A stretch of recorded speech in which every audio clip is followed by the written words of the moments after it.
അവരെ ആചാര അനുഷ്ഠാനങ്ങൾ പോയി പങ്കെടുത്ത് വിജയിപ്പിക്കലും അല്ല. അത് അള്ളാഹു പൊരുത്തപ്പെടുന്നതല്ല. ചിലപ്പോൾ മുർത്തദ്ദാവാൻ പോലും കാരണമായി പോകുന്ന കാര്യങ്ങളാണ്.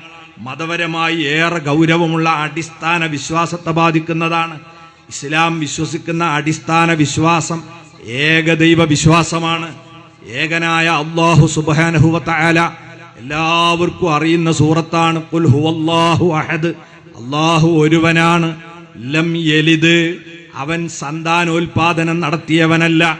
വലം യൂലദ്, അവനെ വേറെ ആരും ഇവിടെ പ്രസവിച്ചിട്ടൊന്നും അല്ല. നമ്മളെ ദൈവവിശ്വാസത്തിന്റെ അടിത്തറയാണത്. പടച്ചോന് മക്കളുണ്ട് എന്ന് പറഞ്ഞാൽ അത് പടപ്പുകളോട് അള്ളാനെ തുല്യപ്പെടുത്തലാണ്. ദൈവപുത്രനാണ് പടച്ചവനെന്ന് പറഞ്ഞാൽ അത് സൃഷ്ടികളോട് തുല്യപ്പെടുത്തലാണ്. ഒരിക്കലും ആ വിശ്വാസം ഇസ്ലാമിക വിശ്വാസമല്ല. വമാ യംബഗീ ലിർറഹ്മാനി